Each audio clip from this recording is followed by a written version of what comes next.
I'm going to walk you through everything I know about starting a business from the ground up with less than $1,000, less than $500 even, or $200. Because the fact is, it doesn't take a lot of money to make yourself valuable. And although it's a lot of work, the things you need to do to run a successful business are simple tasks almost anyone could do. You just need to have the grit to get it all done. It's a matter of working hard on the right things.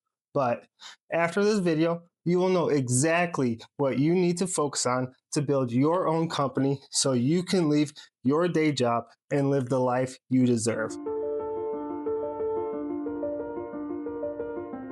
Now, quick disclaimer, I'm not a millionaire or anything like that. I'm just a regular guy like you. But this is actually good news for you because my wife and I have been entrepreneurs for over a decade and currently run two businesses together. It's not flashy, but we're not worried about money either. It's not that hard once you know how. So if this sounds good to you, it's time to lock in because there's a lot to unpack. So here's what we're going to cover: the mindset and sacrifices it takes to make good money, 5 business ideas you can start for less than $1,000, 4 money models that affect how you do business, researching your idea before wasting time and money, tracking finances, paying taxes, and staying legal, and finally, the core skills every business needs: branding, marketing, sales, and customer service. I broke this video down into chapters to help you find what you need right away so you're on track along your business journey. My goal is to explain this as easily as possible so you can actually put it to use right away. And if you find this information valuable, please like this video and share it with anyone you think it could help. If I can just help one person improve their life, this was all worth it for me. So if you're serious about changing your future, this is where it starts. Chapter 1: do you have what it takes to start a business? What capitalism really means for entrepreneurs. Before we get into starting a business, you need to mentally prepare yourself to do whatever it takes. Step out of your comfort zone, be disciplined, and work your ass off every single day. It's honestly not that hard, but I would ignore all this talk about following your passion and purpose in life. It doesn't come to us naturally. We create purpose by taking on responsibility and building skills until we find our place in the market.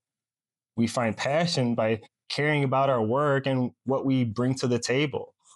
We can be passionate about the people we help, but it's not required. You can be passionate about not being broke. I promise that's enough for me to work my ass off. But the only way this works is by looking around for common problems you can help solve. And that's it. It's that simple. Solve other people's problems. It's like we're little kids going around the neighborhood asking people if they need help, except we grew up and started asking companies instead of our neighbors. But whatever happened to babysitting or raking leaves and shoveling snow? Why not just do that kind of work again? Except now you're an adult and can build something way better. This is easy stuff. It's a lot of hard work, but making money is easy once you know how it works. So don't trick yourself and make a big deal out of it. Keep your expectations low and grind hard. Most people give up before they see any results. It's like that image of the diamond miner who gives up when he's only inches away from the treasure. Just stick with it and trust the process. I will say this isn't for everyone, especially since there's no guarantee it'll work. You need to pull a ton of hours and you need to be uncomfortable all the time, learning and building new skills. Most people just don't have it in them, or they try until it gets tough and then they quit. If you've never tried to start a business before, you'll never know if you can unless you give it a shot. If you have tried before and failed, you just didn't have all the skills you needed at that time. You need more repetitions for more experience to get better than the last time, more trial and error. more education, more discipline, learning and developing skills. And that's what I'm here for. But if I show you how to do this and you sit here and listen and then you never try, you have exactly 0% chance of success. So don't waste it. Make it count. How to turn value into money. Results is the name of the game. We all have a ton of value. We just need a way to turn it into a product or a service. And most people got this. You probably have ideas for ways to use your skills to start a business. Unless you have something that nobody can compete with, your skills are probably not as important as you think. Like, I sell clothes and I scoop dog poop. They require some skill, but it's not what makes our businesses successful. The trick is to focus on the things that make money. Now, if you're a pro in your field, but you can't make a sale, you need to focus on sales. Don't focus on getting better at your craft. You're good enough already, I promise. Your problem isn't the work skill, it's the skill of finding customers to pay you. The harsh reality is, your skills are worthless unless you can find people who will pay you for them. Finding customers is usually the hardest and most important skill. The value equation: time times skills times discipline. It takes a bunch of time and effort and money to build a startup, especially if you're new. Once you launch your business, you still need to find customers because nobody knows you exist. Then you still need to convince them to buy because they aren't just going to give you their hard earned money. And after they buy, you need to give them what they paid for. And this whole cycle needs to repeat every day because once it stops, so does your income. My wife and I need to make about 300 sales each month to pay our bills. Now, that's not just 300 sales in one month, it's 300 sales every month forever. That's at least 10 sales a day. We didn't get there overnight. It slowly grew with us making chump change and setting low benchmarks like one sale a day and then up to $100 a day. And now we're doing well because we stayed with it and continued working at it every single day, 7 days a week, even during family vacations and holidays. If you stop working, you stop earning. The business always comes with us one way or another. The sacrifices you must be willing to make. It's a lot of work, and I can't stress it enough because it is more than most people can handle, but also it's absolutely worth it. So if I scared you away, I swear I never want to go back to another job. Like, I'm so happy to be in charge of our income, not be worried about clocking in on time, getting written up, dealing with phony performance reviews and workplace politics, toxic environment. And I'm completely away from that and I love it. Now we love the work that we do as a married couple, and we can work for long hours without getting burned out. And we have money come in from different resources, so we're never waiting for a paycheck. Our bills are paid and our needs are met. And that alone is a huge blessing for our family. But this type of relief comes with a lot of sacrifice. There is no way around it. You may need to sacrifice whatever is stealing your time and energy right now, like the endless doom scrolling on social media, your toxic friends and family. You may need to get rid of them completely, or at least limit your time with them. Owning your own business doesn't come with the health insurance either, so that's a sacrifice you need to consider. You probably need to sacrifice a lot of sleep too, especially if you already have a job. Like, I remember working 12-hour overnights at my job. So after working on the business, I only averaged like 5 hours of sleep every night. And that lasted over a year. So any free time you have right now, yeah, that's gone. It's getting added to the business. So if you really want this to work, this is what it actually takes. And if you're still watching, that's awesome. Stick around because I'm going to share some business ideas and the step by step process to building one from the ground up. So Let's get started. Chapter 2: 5 low cost business ideas you can start for under $1,000. How do you decide what business to start? Honestly, the best place is to start with what you already know. And I believe we all have enough skills and knowledge to start something like right now. We just need help turning it into something that people will pay for. The 100 idea exercise. So let's try this exercise. Using what you already know, try to come up with 100 ideas of different ways you can help a lot of people. Even if you don't have all the answers for how to make it work, just jot down as many as you can. And as you get the easy answers out and get further down the list, it's going to get harder to come up with ideas. But oftentimes, this is when you come up with ideas you wouldn't have thought of before. And this is where the creativity starts, and sometimes where those magic ideas come from. But if you don't have any ideas of your own, don't worry. I'm going to share some ideas that may be worth considering. So these are 5 low cost business ideas anyone can start for around $1,000 or less. They require very little to no experience, and you can start making money quickly if you do it right. So the first business idea is mobile car detailing. And this is where you drive to the customer and you clean their car inside and out. Vacuuming, shampooing, steam cleaning, all that. And then you hand wash the outside with like buckets of soap and water and a sponge. And I know maybe it sounds cheap to use buckets and sponges instead of high-tech pressure washers and all that, but the 2 bucket soft touch method can be advertised to people who don't like car washes because those machines scuff and scratch the paint. And so now here you are to help them with white glove top notch service that they can trust. And you can charge a premium for that service. The only problem is washing the outside of cars doesn't work that well in the winter. So if the water is freezing while you're washing, that can't be good for business.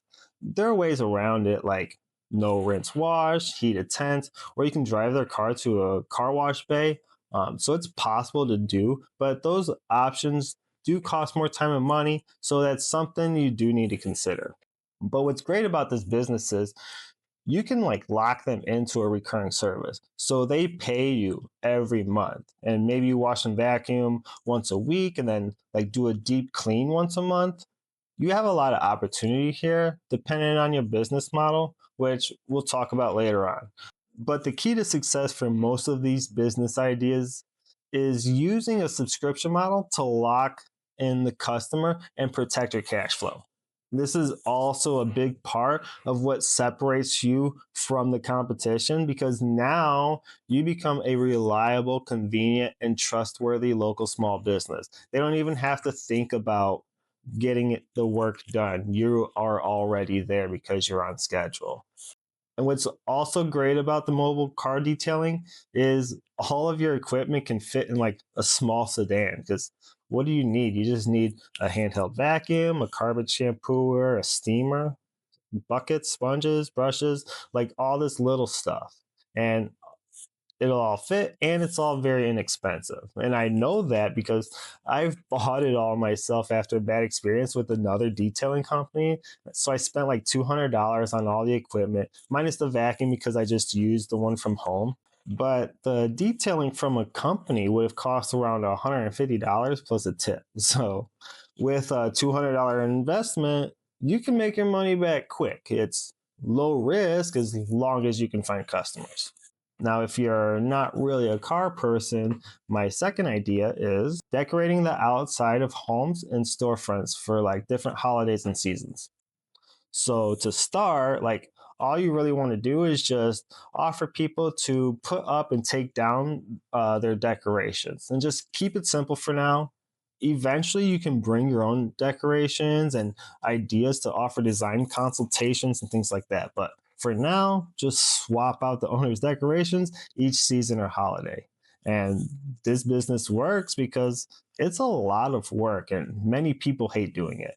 But now you can offer to do it for them and they can just enjoy the results without all the work. And what's great about this is There are way more holidays than you probably think, because it's not just Halloween and Christmas.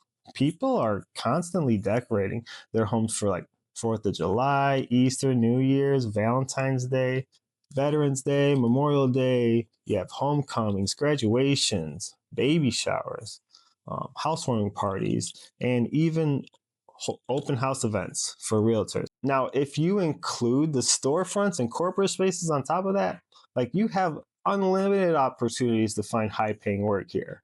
The average rate for a basic job can be like between $200 to $400. Just the one client a day can bring in around 75,000 a year. So as you get better and invest more money back into the business, you can start getting more creative with your own ideas to customize their space. Like some really awesome, like Pinterest worthy designs. And since it's such a unique business, you can charge a lot more money for your skills. So don't sleep on this if the work sounds like fun to you. But if you're not into decorating, how about my third idea of being a dog walker, a dog sitter, or a pooper scooper like me? These are all easy jobs that anyone who likes dogs can do. Just drive to people's houses and take care of their dogs for them. Now, I did bucket all of these together because they are dog related, but doesn't mean that I would necessarily bundle them together. Unless your main thing is the dog sitting. Because, for example, if scooping is my main offer, I need to be fast at each house to clean as many yards as possible within my time limit. So I can't stay and dog sit or dog walk for someone. It causes too many problems. However, like if you're a dog sitter, scooping and walking are amazing add-ons you can offer for an extra fee, of course. So the way you set up your business matters, but you also need to think about what type of work you want to do. Because, for instance, I don't mind scoop and poop. Like I'm all by myself. I'm listening to podcasts and music. I'm chilling outdoors. I'm enjoying the weather and the occasional visit from my doggy clients. And that's perfect for me. I like that kind of work, but I don't want to walk dogs or dog sit. I'm not comfortable with that. I'm afraid of a like a dog might get loose, and I don't like being in people's homes. Like even stepping in yards feels weird at first. So you need to consider your personality type when building a business because you are going to be stuck doing it for a long time. Now, if you don't mind working inside people's homes, house cleaning is my fourth idea I think anyone can do. I would hope everyone knows how to clean a house. Wash dishes, sweep and vacuum, scrub toilets. You know the deal. Right now, there's a lot more demand for deep cleaning than there are available companies to do the work. And these places don't charge enough for their services, so they don't make enough to pay their employees well. So they never have enough staff to handle all the demand. And this is good news and bad news for you because if you work for yourself and find enough clients, you could make some really good money. But because their prices are so low, this becomes pretty hard to scale. However, you still can make good money by yourself and then save and invest the extra money so you can retire. But finally, let's talk about reselling or buying and selling products. And I'm going to spend a little more time on this because I think it's a great place for many people to start for a lot of reasons. It's easy to do, and most people can find good deals on items that sell for a lot of money. You can look online to see how much things are worth before even spending your money on it. So the risk is pretty low and the returns can be pretty high, especially when you find something for like $1 and you sell it for like 500. And my wife and I have done that several times. And we're resellers on eBay, and you can do it too. Or you can sell on Poshmark, Mercari, Facebook Marketplace, whatnot, or even flea markets. The one thing that you must have as a reseller is a way to get cheap stuff that sells for good money. And you need to be able to find it all the time. This can be clothing, jewelry, toys, electronics, handbags, car parts, trading cards, or whatever you have access to in your area. You can sell anything and everything. Or you can niche down to like one specific category. Because we used to sell a ton of different things, but now we only sell clothing because it's easy to work with and we find tons of it. I like selling online instead of in person because you open up to the whole world and can make a lot more money. You also don't have to talk to customers in person. You can make good money just keeping to yourself, which works great if you're an introvert. But if you sell online, you will need a space to take photos and to ship your orders and to hold your inventory. It's like we use our garage to do all of our work, and then we rent storage units to hold our inventory. And this is a very doable option for many people, but you do have those additional costs. If you do it right, the risk is low and the money can grow. And I really like the idea of buying and selling. You will get humble very fast when trying to sell something for the most money possible and try to squeeze every dollar, because you'll learn that you think your stuff is better than it actually is, and you'll find yourself overpriced in certain things because of how much you paid for or how much you like it yourself. And you will also underprice things and lose out on good money because you didn't do enough research and it's worth way more than you sold it for. But that's part of the learning process. So, if you would like to learn more about how to sell clothing on eBay, please subscribe to the channel because I'm going to make more videos about it in the future. And you don't want to miss out on easy lessons like this that can bring you the same strong financial stability my wife and I have enjoyed the last few years. These are just some of the ideas I have based on my personal knowledge and what I think is possible. But always do your own research before jumping into something like this. But the purpose of this is to give you ideas of the types of simple ways to make good money using what you already know. If you have a bunch of ideas of your own but don't know what to choose, pick the business with the types of problems you don't mind solving. Because the reality is, any business can work as long as it doesn't violate any laws. But each option has its own unique problems to solve. The only way to win in business is by solving whatever problem is holding the business back from growing. By considering the problems you'll have to deal with that come with the business, you'll make a much better decision than to only think about the type of work you want to do on the surface. So don't forget about the work that happens in the background. How to reach $10,000 a month with simple math. One of the things you want to do is figure out how much money you need to pay your bills, save some money, and grow the business every month. Then use that number as a starting point to think of what you can do to make that kind of money. Keep in mind, you don't need to make that right away, but it's what you need to consider when looking at what type of business to start. It all comes down to your personality and skills. Either way, you will need to suffer for a while as the business grows before you can actually make that much. Now, I just gave you some ideas that can make 10,000 a month, but let's say you don't like those ideas. But you do like the idea of making $10,000 a month. It's not a lot. You're not a millionaire, but it is a good place to start. So if that's your goal, how do you earn 10,000 a month on your own? Most people can't even make that much working for a company. Well, the reason it's harder to make that much at a job is because the business is taking a chunk of the money you made. But that's the point, right? They hired you because you can make more money than they pay you. Otherwise, why would they hire you? So, if you were able to keep it all, you'd make a lot more money. But let's look at the numbers really quick to see what's possible for you to do on your own. To make 10,000 a month, can you find 1,000 people to pay you $10 each? And do that again every month forever.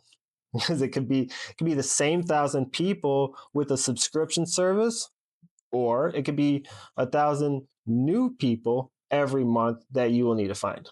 Can you do that? And I'm not trying to say it like I have the answer here because that number is very possible, but let's say for you, it's not. You can't find 1,000 people a month. Okay, sure. I totally get it. That's a lot of people. It's not easy. But can you find 100 people every month to pay you $100 each? It's less than 4 sales a day. Now I'm sure that's might be way easier. And now this is what I actually consider the sweet spot for the average person, which isn't bad if the work only takes you an hour, right? $100 an hour is not bad. But can you imagine getting 1,000 customers at $100 each month? That's $100,000 a month. And it's not easy at all, but it is possible. The good thing is, whether it's 100 people or 1,000, you don't need that many customers to do very well, like less than 1%. Even if your town only has 10,000 residents, you only need 1% of that population to reach 100 customers. And that doesn't include all the cities around you.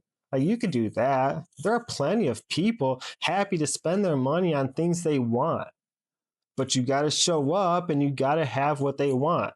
Consider what business you want to start, how much you can charge, and how many customers you will need to meet your needs. Simple business using tiers and add ons. Now, one piece of advice I have is to keep the business simple, no matter what you do. If you offer too many options, some people can't decide and are more likely to walk away. And you probably know this firsthand. If you were to ask someone, where do you want to go eat? They're always like, I don't know. And the reason is because you just asked them to choose one out of the 100 places around you. But now, if you give them only 3 options, I'm sure they can easily pick one right away. So that's one of the reasons. The other reason is some customers may not feel confident you are the best option for their unique problem because you offer too many options. For example, if you do roofing, siding, windows, gutters, fencing, and concrete, the customer who needs the windows may not feel like you're an expert because you seem to be more like a handyman than a pro. So they aren't even going to call you. They're going to call the window guys instead. So by trying to offer more services to get more customers, you turn away your ideal customers in the process. Instead, choose the best option for you. What do you prefer doing most and what can make the most money? And I promise your customers will thank you because they want a pro and not a jack of all trades. Now, if you don't know that whole saying, it's always phrased as a jack of all trades is a master of none. But that's not the whole thing. They always cut it off and turn it negative. Like we're supposed to just be experts at one thing. The whole saying is a jack of all trades is a master of none, but oftentimes better than a master of one. And I completely agree with that. That has been my personal experience completely. However, your business needs to be the master of one product or service. And then you need to be the jack of all trades to run the business, to be the boss and the employee, to do the marketing, the advertising, the sales, fulfillment, accounting, whatever else you need to keep the business going. So, with that said, you can offer one thing to be the master of one, but then create tiers with add ons for the buyer to choose and have some flexibility with the purchase. So, how do you do this? How do you influence the customer to buy so they feel they made a good decision? Well, let's look at Doggy Duty for answers real quick. We only offer dog waste removal. Like, that's it. That's the business. We only offer that one specific service. So, first of all, you would probably consider me as an expert in the field. That's all my company does. I would hope we would be good at it. However, although I only scoop poop, I still offer options for how often they want the yard cleaned, from twice a week down to one time services. We have several price points to fit any budget. The twice a week option is the most expensive, so the other choices kind of feel like a better deal. And our monthly option isn't enough cleanup for most people, so the weekly and the bi weekly options are ideal for most customers. Now, after comparing prices, weekly isn't like much more than the bi-weekly, so most of our customers choose the weekly option. And that was done by design. It's completely fair, but it's intentional. And the idea is whether they care about the cost or not, we have something for them.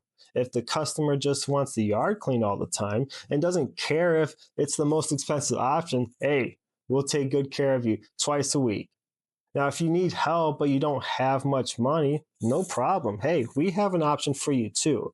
It won't be as often, but you still won't have to do it yourself. Now, on top of the tier, you can have add ons and upgrades to give the customer more of what they already want to make more money for yourself as well. For example, with the dog waste removal, I can take the waste with me for an extra fee. I can offer disinfectant and deodorizer services too. Again, this starts to become another menu, so keep the options limited. The fewer decisions, the quicker the sale. Chapter 3, Business Models Explained. One time versus recurring revenue. Once you know the business you want to start, you will need to decide what the business model is. Are you going to offer your thing as a one time sale or a membership? For example, our reselling business offers one time purchases of clothes. Although customers may come back to buy more stuff, every sale is separate from the next. They're a returning customer because they want what we have, but there is no commitment. Now, other companies like Stitch Fix, they offer clothes too, but they have a subscription service that can match your style and deliver random outfits to your house every month. Now, this is a good example of a subscription business model that uses both a product and a service, clothing in your size and style that you don't have to think about. And it just gets delivered to your door every month. And it's an awesome solution for a lot of people who don't know what to wear. And this just goes to show how you are only limited by your creativity. This also makes it easier to keep your customers and make more money by bundling multiple products and services into a monthly membership. The 4 types of money models that drive growth. So, with that said, your business will fit into one of the 4 money models. You'll either offer low cost one time purchases like our eBay reselling business, high cost one time items like window installations, or you can offer a low cost recurring option like our pooper scooper business, or a high cost recurring service like a personal coach or a nanny. Now, it may seem obvious to go with the high cost recurring service because of the money, but I wouldn't be so sure. It might offer more money, but it requires a lot more responsibility and effort. And I don't know if the extra money is worth it. So make sure you know what you're up against and prepare yourself to handle whatever comes your way. Vending machines and daycares are completely different when looking at how they affect your daily life as an owner. For example, if you want to grow your business, is it easier to add more children to a daycare or add more vending machines to different locations? Is it better to drive around the city spending time and gas, restocking machines and collecting coins? Or is it easier to take care of another whole tiny human being? No, I don't know. I can't tell you. I know I push, kick, and yell at vending machines when my bag of chips gets stuck. So I probably shouldn't be taking care of anyone else's kids. So choose your struggle, is all I'm saying. The difference between low price and high price offers. It's a numbers game. If you sell cheap stuff, you need to sell a lot. But if the product is good enough, you can sell a lot because the cost is low. But as the price gets higher or if you lock them into a subscription, it gets riskier for the customer and they won't give you their money so easily. Chips in a vending machine require no salesmanship.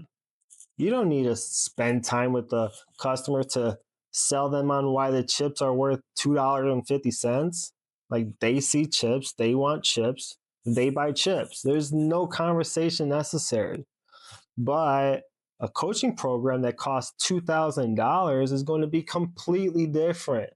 You need to prove to the customer you know what you're talking about. You need to be a salesman. You need marketing and advertising campaigns. You need case studies and reviews with success stories. It takes a lot of time to build enough trust for anyone to spend $2,000 on information, especially when information is free online. Now, if you have the time and the skills to pull it off, I say go for it. 100%. It's absolutely worth working towards. If this does sound like a good idea to you, I should tell you you probably won't start at $2,000. It may start at $200. It may even have to be free at first because you're new and nobody trusts you. But over time, you can slowly raise your price as your demand grows. Now, I would rather find 10 clients regularly who pay $1,000 and make $10,000 instead of only 3 clients that are willing to pay $2,000 and I would make $6,000.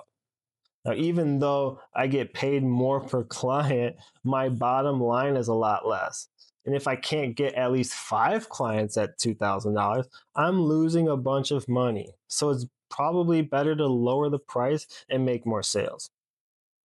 Now, you never know what you're truly capable of unless you push the envelope.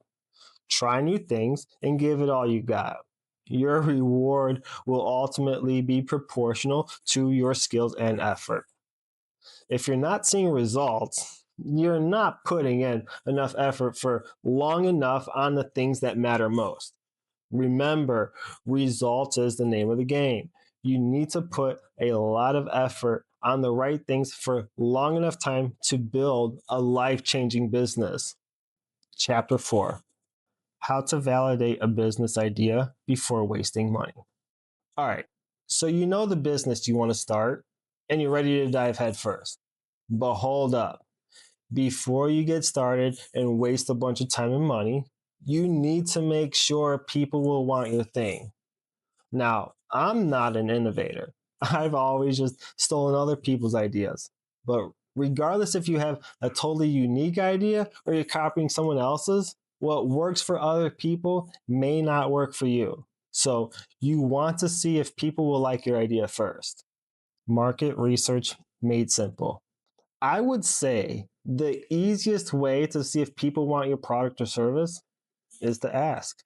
Search online to see if other companies like yours exist. Ask ChatGPT or another AI tool to do some research for you. You can even use AI to make a logo for you, or you can make one on Canva. Put your idea together and ask people if they would pay for it. Go on social media and reach out to people in your community. Post on the local Facebook group. See if it gets any interactions. Now, videos often do much better, so you can make videos to share your idea and see if anyone is interested. And what's awesome about this is the people who do show interest, they could be the first people you reach out to once you launch your business. And this is a great way to make money right away by getting people excited before you even start. The MVP test: launch small, grow smart. Once you launch, you're still kind of in the market research phase, testing the idea to see if it can actually make money. So, in the beginning, focus only on your MVP. Now, that's your minimum viable product. This is the thing that without it, your business doesn't work. Forget all the bells and whistles. Keep it simple. Do people want your thing at its most basic? This will also keep your costs down and allow you time to listen to your customers' wants and needs. Now, after a while, you can slowly introduce add ons, features, or extra services to improve the business and help your customers even more based on their feedback. However, don't force too many things at once. Test just one thing at a time to see what works and what doesn't. Grow naturally with the business as you learn and improve and discover ways to better serve your customers.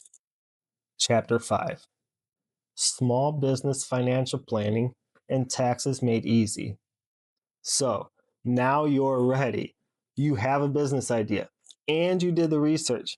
Everything looks good so far. What do you do now? Where do you go from here? Well, nothing is free, so let's see how much this is all going to cost. The business you choose will affect how much you need to spend to make money. So hopefully your business doesn't require a bunch of fancy equipment because you want to keep this cost as low as possible. Keep it bare bones. Invest only when necessary, when the numbers make sense. Before spending money on things you don't absolutely need, first make back the money you spent for the business to work. Get out of the red first. Then, once you start making a profit, you can put it back into the business for better stuff. And once you have more money to invest, be very picky on where you spend it. Funding can help accelerate growth much quicker if you do it right, but it's not guaranteed. Now, there are three main areas to spend money in your business, and these are finding customers, making your thing better, or making the work easier. Too many people focus on making the work easier by buying better equipment, paying for business services, and hiring help. Like, this is only good if you need to save time because you have too many customers and you can't keep up. Otherwise, I would ignore all of that and focus mostly on finding customers. However, if the reviews you're getting are bad, then I would focus on making my company better and fix whatever the complaints are about. And this is why it's important to think of your business as a series of problems, then consciously focus on which problems you are trying to solve in the company. And also why you want to listen to your customers and then follow up and make changes based on their feedback. Because if you spend your money on the wrong things, you will have burnt through it all before you even get started. And I can't say this enough. Investing money in a business doesn't do anything unless you put it in places that make more money. But I totally get it. It's super exciting to start something new. You want it to be perfect. You want everything to be nice and shiny because it looks nice and you don't have to worry about the maintenance problems. And if you're like me, you want to cover literally like every possible scenario to avoid any issues later on. Now, I know all about it. I went through a lot of that early on, but please ignore those impulses. Learn from me and start at the bottom and earn your way up. Pay attention to where you spend your revenue. Make sure you are tracking everything. If you don't track it, you can't improve it. But just in general, you need to use some of the money to keep the business going. Otherwise, you're out of work. And don't forget to save for taxes. Also, if you don't want to work until you die, it's a good idea to spend money to grow the business so eventually you can hire people to do your work for you and you can retire happy and rich. Now, if you don't care about growing the business because you don't want to deal with employees, like, okay, but at least invest that money in stocks or something so you still can retire. You can't save your way out of inflation, so you need a better plan than that. But before you can invest, you need to make more money than you spend so you can invest in your future and build financial freedom. And I'm telling you, it's better to put your money toward things you know will make more money. Stay away from the shiny toys. It's a trap. Tracking revenue, expenses, and profit. So let's define some keywords really quick because many people mix up revenue and profit. Revenue is whatever money the business makes. The expenses are the things that cost the business money.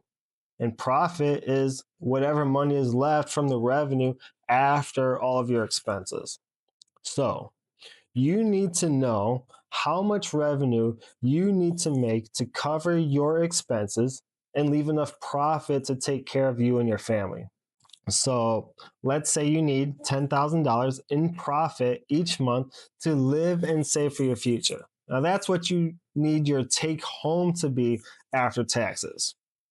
But if your business costs $2,000 a month to operate and grow, now you'll need nearly $15,000 in revenue to cover your business expenses and set aside for taxes to make that $10,000. Yeah, $3,000 a month for taxes if you're single and making over $100,000 a year. Like your tax liability is between 25 and 30%. That's an extra $5,000 you need to make on top of your business and personal expenses. So if you only get 100 clients when you need 150, you're going to fall short on bills and groceries or on your taxes. And it's not sustainable, I promise. Obviously, you can't expect to get to that level right away, but I want to make you aware of how these hidden costs can sneak up on you if you aren't including them in your budget. So track any money going in and out of the business. Don't just look at the bank account because it's way too easy to be careless. If you're spending money on ads, check the performance and see if you're wasting money or if you have a return on your investment. If you sign up for apps, check on them regularly to make sure you aren't still paying for services you no longer need. Like track your numbers regularly, spot trends, and avoid wasting money. The essentials of filing taxes as a business owner. Another reason to track your expenses is because you will need to file taxes. And unless you have proof of the money you spent to run the business, you're stuck paying taxes on all your revenue, not just the profit. So the rule of thumb is track everything. The IRS doesn't play around, and your accountant isn't going to make sure you logged everything accurately. Like this is your responsibility. And please don't use H&R Blocks or TurboTax for this. Like you need to go to a real accountant. Track every single thing, business and personal, because you can see what's deductible when you file, and you'd actually be surprised with what you can claim on your taxes. Log whatever miles you drive for work, meals you buy while on the job, internet, phone service, everything else. Include personal and family spending on like education apps, fitness, health, investments. Keep your receipts and log every purchase into a spreadsheet so your tax attorney can deduct anything that qualifies. This also makes sure you file your taxes the right way so you don't have problems later on, like audits or amended returns. Chapter 6: Legal Setup for Small Businesses, LLC, Permits, Insurance. Besides the IRS and your taxes, there may be other legal steps you need to take to follow local and federal laws, depending on your business. Do you need to register your business as an LLC, a limited liability company, or an S Corp? Or maybe your work's not at any risk of getting sued. The business you choose will determine what you need to get started. If there's a possibility of causing damage or harm to people or property, or if there's a chance someone might sue you, you probably want to separate yourself from the business so your company takes the risk and not you. Now, this includes employees who may sue you if they get hurt or claim you did something illegal. So, do your research to see what your best option is. You can always do this later if you don't think it's necessary to start. If you do register your business, you want to make sure you come up with a company name that isn't already taken. You can check your name online through the Secretary of State website to see if anyone else is already using it. Check the U.S. Patent and Trademark Office, the UPTO website as well. I would also check GoDaddy.com to see if the domain name is available. And then, if you want to get nitpicky, you can check social media to see if your name is used there at all. Like this one isn't a big deal unless the name has a bigger following, which then can cause confusion with your brand and affect your marketing. But once you have all that figured out, you can use a site like LegalZoom or Taylor Brands to register your business with the state and Fed, get your EIN, and make sure you're following the laws. This is pricey and could cost like $1,000 or more depending on the options you choose, but it's super easy to do. Just follow some simple instructions and they do the hard part for you. And then they just mail you the paperwork once everything is official. Licenses, contracts, and legal compliance basics. Some businesses might need permits, licenses, or contracts. Now, if you're a service-based company, you probably want some type of business insurance to protect you and your customers. You can go online or ask your local chamber of commerce to make sure you're following the laws. And I'm not trying to scare you, but I want to let you know there may be legal challenges you will have to deal with in your business. Chapter 7, Business Growth Hack. Learn from experts and mentors. What's great about the technology these days is the ability to instantly get answers to any questions you have right from your phone. And everyone has a phone. Even those cheaper $200 phones are like awesome. But either way, forget about the fancy gadgets because it's the internet and the AI that open up the possibility to learn new skills for anything you could think of. Like right now, you can find someone, probably more than one, who's absolutely killing it in your industry. And many of these people can teach you how to do it too. But of course, expect the best ones to charge you. Like once we figured this out and started investing in programs to show us exactly how to run our businesses, our last two companies have done better than ever, and I became a big believer in paying for an expert to teach you what they know. Everything in this video is what I've learned from paying people who know what they're doing. And now that I've done it myself and I got good results, I'm sharing in my own words what I think is the most useful information to help you move in the right direction. Why paid mentorships shortcut years of trial and error. Now, there is a ton of free information out there, like this video here.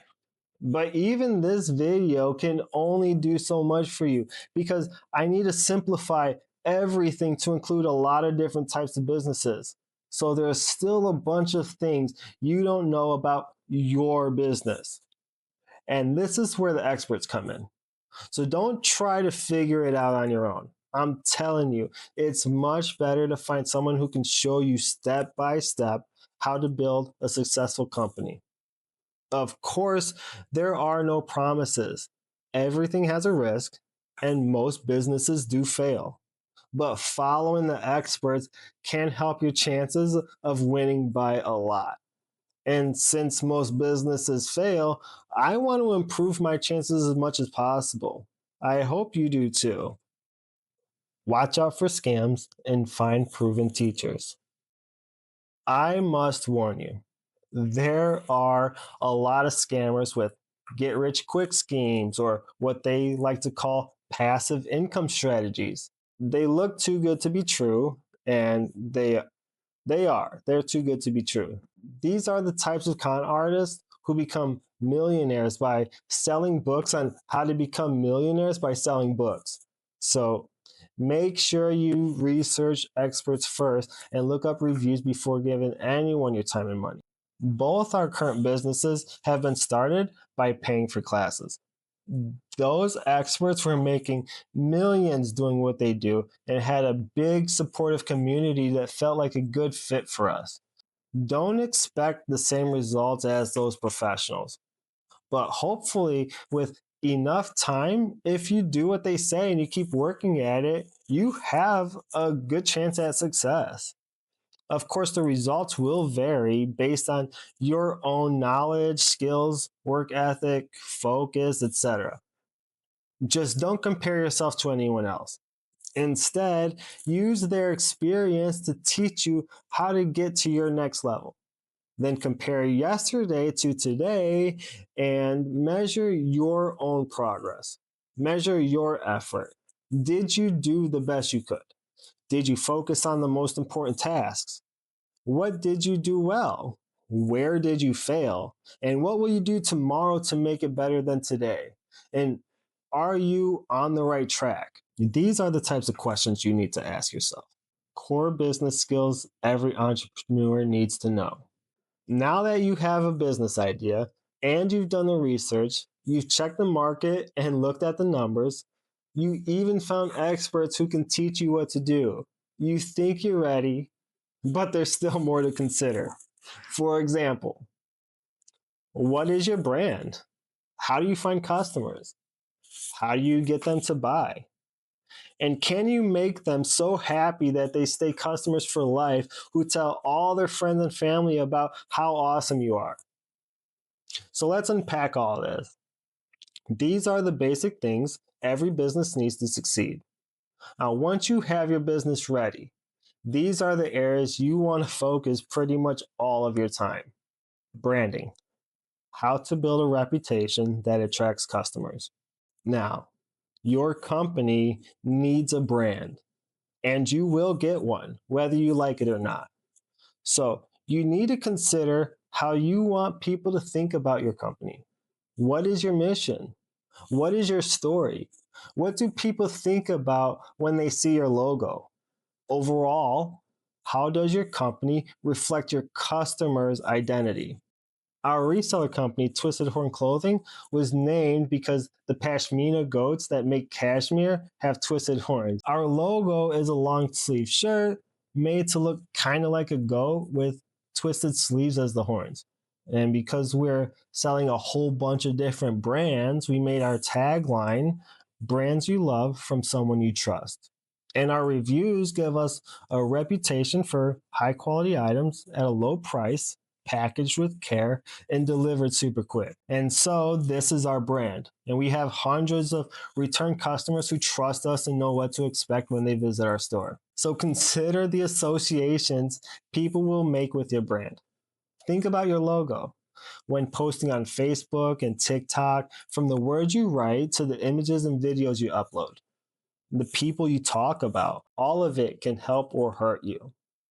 It's best to keep it clean. Remove anything your customers may not like. Things like drugs, sex, and politics should be deleted. Stay away from negativity and make your profile a place for good vibes and positivity.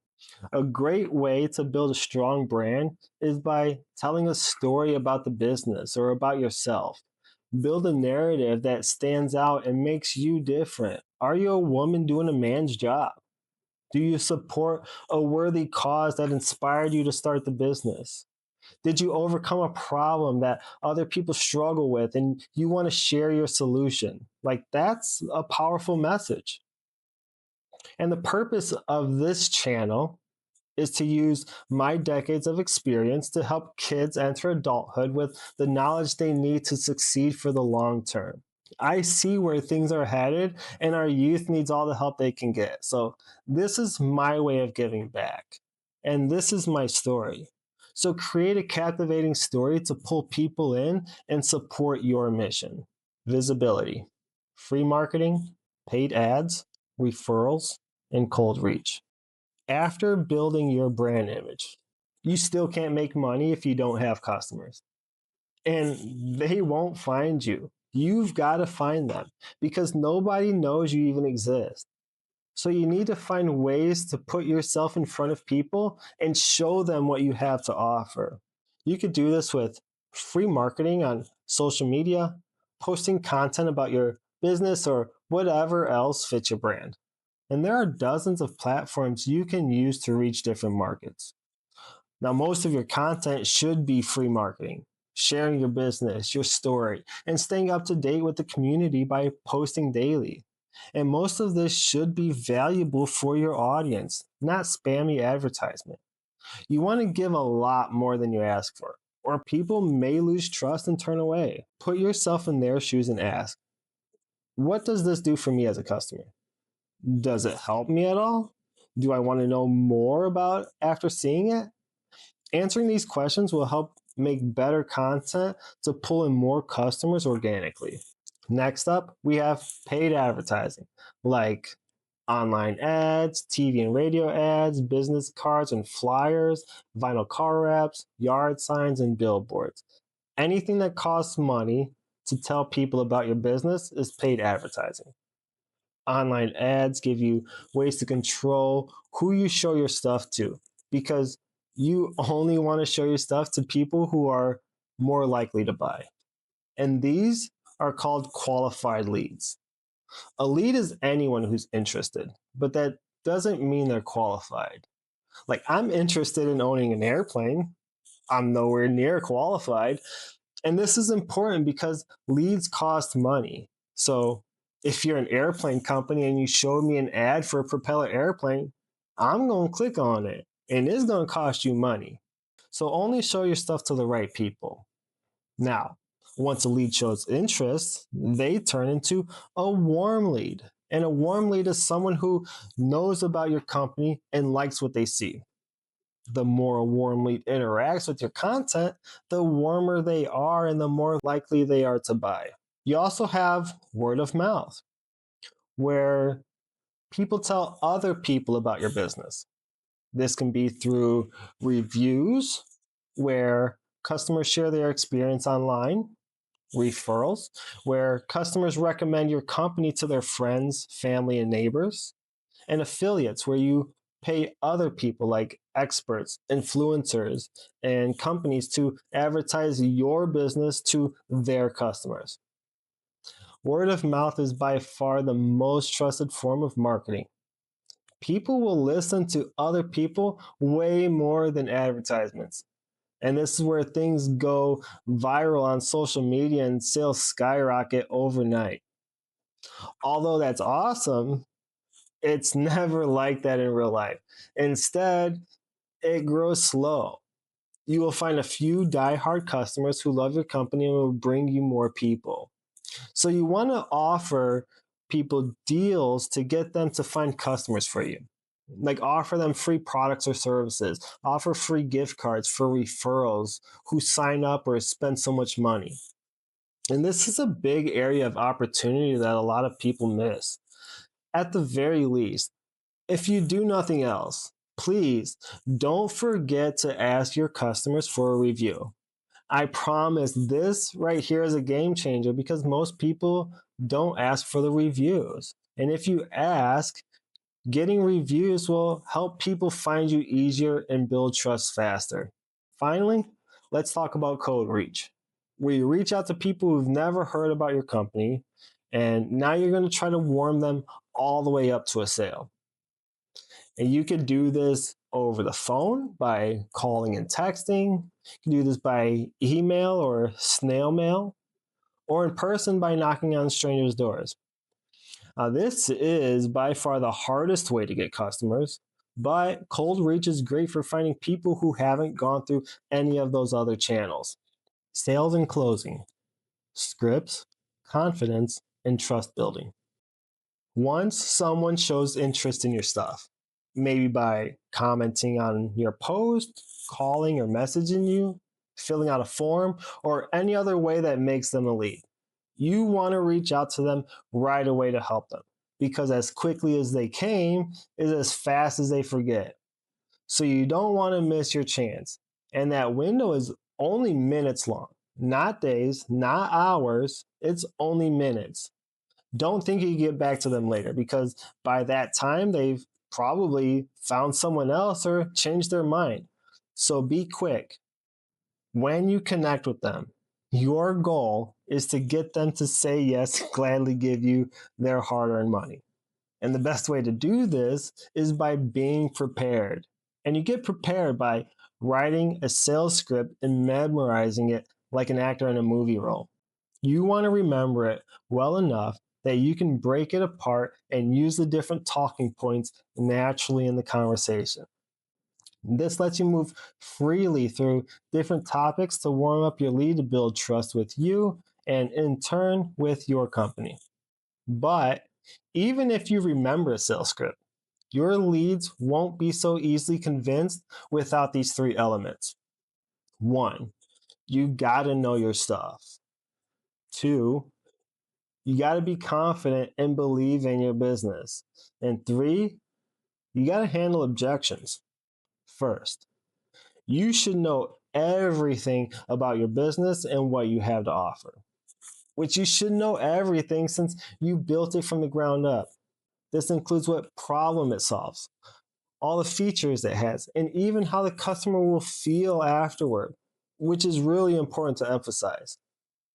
Second, you need to believe in yourself and your business. You need to believe in whatever you're selling is worth the price you're asking. But this doesn't mean you would buy it yourself because you may not be your ideal customer. For example, in my 20s, I sold knives for a company called Cutco. I talked to about 5 people. All of them I knew.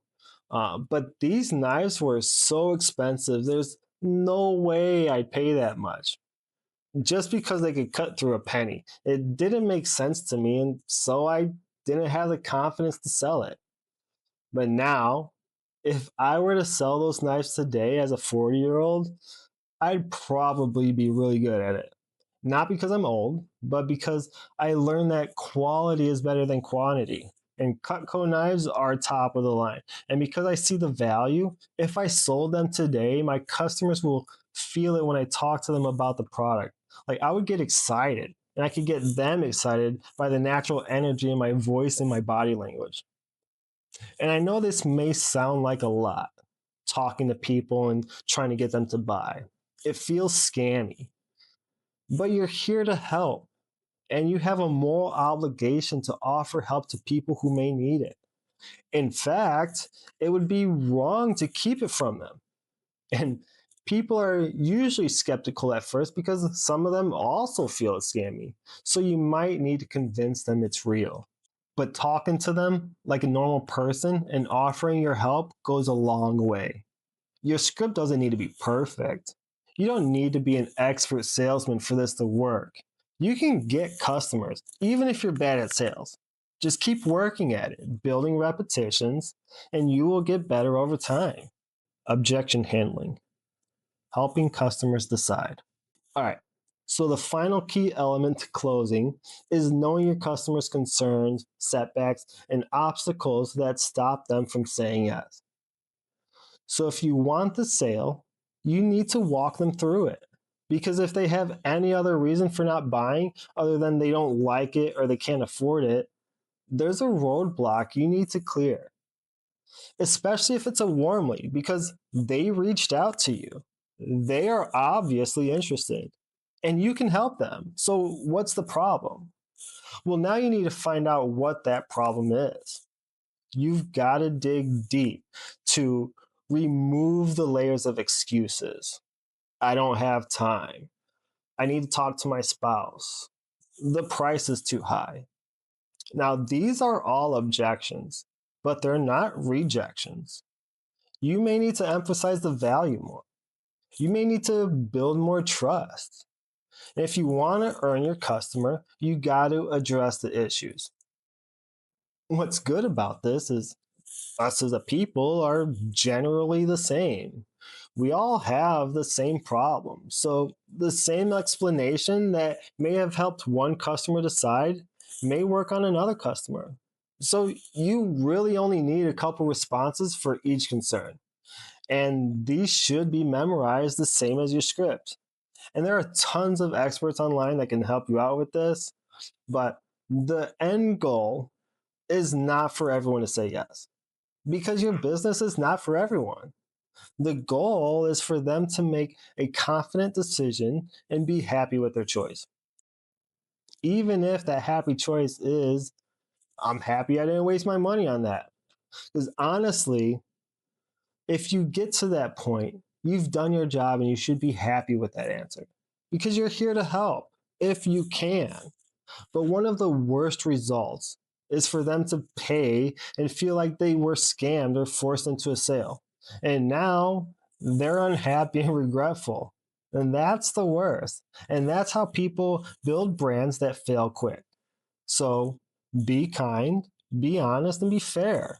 Carry the mentality that you truly want to help people. And again, I'm no expert in this, especially in sales. But again, that's good for you because I have two businesses that work just fine with my limited knowledge. And you can do it too. You only need to understand the basics to get started. If you know your business front and back, and if you genuinely believe you're helping people and you can consistently find people who want what you have, you can still make sales even if you're terrible at talking to people. Now, being a good salesman improves that by a ton, but with repetition and focus on getting better each time, you will become a better salesman and close more sales. So try your best to make small improvements each day because your best today isn't your best tomorrow. It's a numbers game.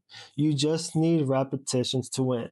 The more times you do it, the more chances you have of landing a sale, the more experience you gain, the better you get, the less tries it takes between sales, the more money you make, the more you can put back into your business, and the faster you can grow. And that cycle just keeps building as long as you keep working. And that's the game. Put in your 10,000 hours and then another 10,000. Be consistent, be disciplined, show up every single day and give it all you've got. And that's the best advice I have for everything in life. Delivery and customer experience. How to keep clients happy. Once you make a sale, you need to give them what they paid for. It's time to deliver on your promise. You want to do this so well, they want to come back for more and tell other people about your stuff. So more people know you through word of mouth and your brand trust cycle can build momentum because that's your best tool by far for getting easy free customers. So let's say you made a sale. Amazing. But now what? You collected money or you're about to, and now you need to give the customer what they paid for. This part should be self explanatory, but let's dive a little deeper to make sure we're not missing anything. Once someone makes a purchase, the hard part is over. Now it's time to deliver. This is where you want to take extra care. This is where you need to be a master of one. Of course, this shouldn't be a problem because this is what you built the business around. But take pride in your work. Make sure everything is better than expected. Regardless if you're offering products or services, you want the total experience to be worthwhile. With Doggy Duty, we send notifications to let our customers know when we're on the way, when we're done, and share photos of their gate lock. It's more than just cleaning up poop. And we also give dog treats when we have them available. And these little extras have a big impact on the customer's full experience. It goes far beyond just a clean yard. Twisted Horn has products with as many photos and descriptions as possible to give our customers confidence when they shop with us. We also ship our items folded nice and neatly so the brand tag shows once they open it. And we also double bag everything in decorative poly mailers and put our logo sticker on them so they look nice and professional. And our customers can enjoy their purchase from the moment it hits their doorstep to opening up and putting it on. So think of all of the personalized ways you can leave a good impression with the customer. Something that says, I care about you. Take them along the journey. For example, if they bought a handmade product, give them updates on the progress. Share the steps. Let them know when it's complete and then when it's shipped. And if you're offering a service, update them with the schedule so they know you're on top of it. All these different touch points create a deeper trust and respect from your customer. You want them to feel like they get more than they paid for. Surprise them with above and beyond quality service, especially since it seems so rare these days. You will create forever customers who will help you get more work. And that word of mouth is such a powerful tool for your business. But even if they don't, they paid for the experience, so make it memorable. Final recap and motivation. All right, that's all I have for you here. I've given you everything I know about building a business. I've walked you through everything you need to start a simple business from scratch. But now I'm going to take it a step further. I'm going to walk you through what this might look like in real time if I were to start a business myself today. Complete business startup blueprint example. So, let's say I decide to start a business decorating entryways from people in storefronts. What would I do first to get started? Well, I would start by looking online to see if anything like this even exists. If not exactly, then something similar. I'm also looking for experts in the field who can teach how to run this type of company. People who know the ins and outs. And hopefully, I can find someone who can teach me everything there is to know about this business so I can piggyback off of them and not have to figure it out on my own. I would also use AI for research and to understand what I'm getting myself into.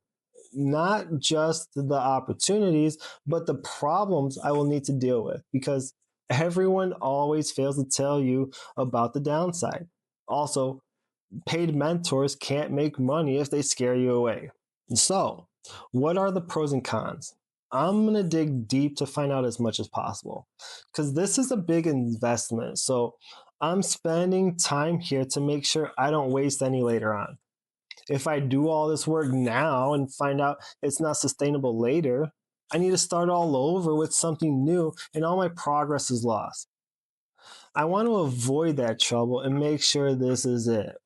And by the way, if I did find out this idea wouldn't work, I'd just try something else. I wouldn't quit after this. The idea or my attempt at it failed, but not me. I learned something and now I get to leave with the skill I gained along the way. Anyway, I'm looking at the requirements to run the business. Do I need a permit to work on people's property? And how about to knock on people's doors? And how much do the permits cost? Does the business need to be registered as an LLC? Now, I know I want insurance to protect me and the customer from damages, but what else am I missing? I'll check with the Chamber of Commerce to see what information they can give me. And once I figure everything out, I'm taking note of the permits, licenses, and registrations I'll eventually need. But I'm not going to dump money into all of that until I can at least confirm people will actually pay me. Make sure I'm at least meeting the minimum legal requirements for now while I test the idea. Then, once I start getting more customers, I'll invest in getting everything else legit. Another thing I need to worry about is using a payment processor for like debit cards and setting up another bank account to separate my business and personal expenses. So I'm using like PayPal, Venmo, Cash App, and Zelle for customers to have different payment options. And I'm using these because they're the most common and the most trusted for customers. I'm going to put some money in there to cover the startup costs, and I'm going to start recording any money flowing in and out of the company for when I file next year. Now, once that's set, I need to find customers to see if the business idea will even work. So I'm looking for a hook to get customers in the door. And lucky me, Christmas is right around the corner. So I create a business page on Facebook. And then I'm going to use Canva and AI to help make social media posts for me, asking people if they need help putting up their decorations. Like I'm posting everywhere on every platform. I'm posting in local community groups on Facebook and Nextdoor. I'm messaging my friends and family to tell them about my idea and ask if they need some help. Since they are family and I'm brand new at this, I'm going to just do it for free in exchange for reviews on my Facebook page. And in fact, since I'm just starting off, I'm giving everyone a hookup because this business is nothing but an idea right now. And I need to see if people are interested. Since I don't have any experience yet, I'm using this time to learn and I'm not expecting much money right now. So if they won't take an awesome offer during Christmas, the biggest decorating holiday of the year, they definitely won't pay full asking price. And speaking of the price, what am I charging anyway? Am I going to go off of whatever my competition is asking? I mean, not really. It may be a good starting place, but I'm setting a price that works for me and my customers. Now, my goal rate is at least $100 an hour. And the player price, since I'm starting off, is literally going to be around like $20 an hour because honestly, like a deal's not good enough unless it's insane. And right now, I want as many repetitions as possible. Plus, I'm using the good deal as a way to ask for reviews. So now, even though the money will be much slower at first, I'm getting more reviews, I'm getting before and after pics, and I'm building up trust for long term success. And I'm not trying to spend too much money until I know it has a strong return on my investment. Remember, we're only doing this to make money, not spend it. So for now, I'm not supplying my own decorations or anything like that. I'm only going to offer, put up, and take down since that's the core of the business. Now, what I will do is offer my own ideas to help make the display better, especially if the customer doesn't know what they want.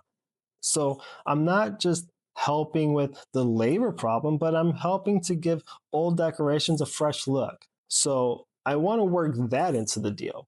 And a lot of people don't have creativity, and that's a way for me to stand out against my competition. And probably the only investment I am going to make is a ladder that I could fit in my car. The three-in-ones that fold into like a step stool and an A-frame and an extension ladder, I think they're like $200 or $300.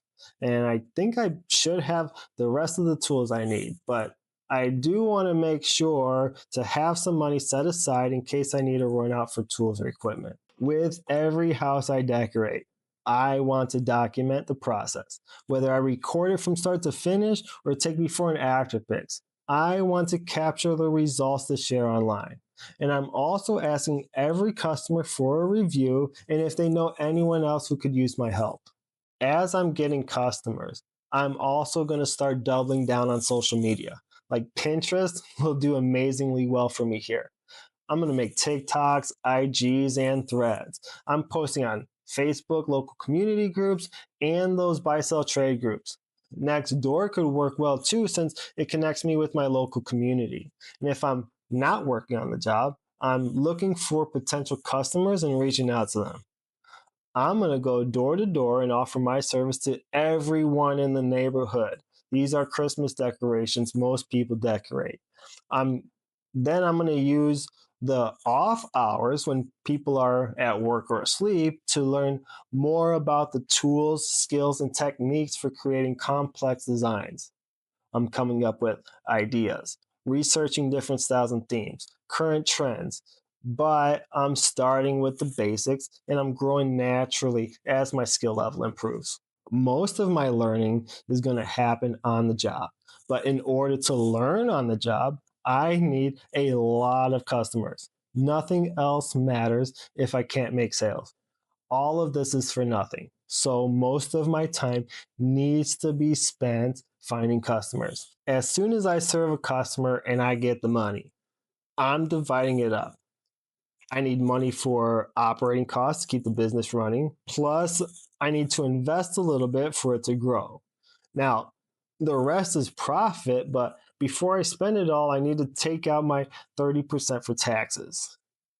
Hopefully, they don't take it all and I can get myself a huge bonus next year when I file. I'm tracking every dollar that flows in and out of the company because I need to understand my fixed and variable expenses because I want to be as predictable as possible to plan for the future. And once I'm getting steady work and I'm able to make the leap, I will officially register the business as an LLC, get fully compliant with whatever permits I need, and build an awesome website. And now, with the power of AI, I can just prompt ChatGPT to build a website for me on Shopify. Otherwise, I can always just get help from someone on Fiverr if I need to. The one thing that I want to make sure of is that the pixel data for Facebook and Google are added before I start advertising.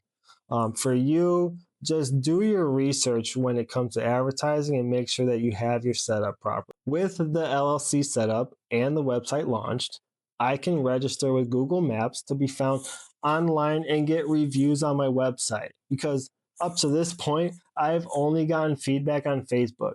And it's helpful for sure, but Google reviews are a lot better. And as profits grow, I will start paid advertising on Google and Facebook to reach more people.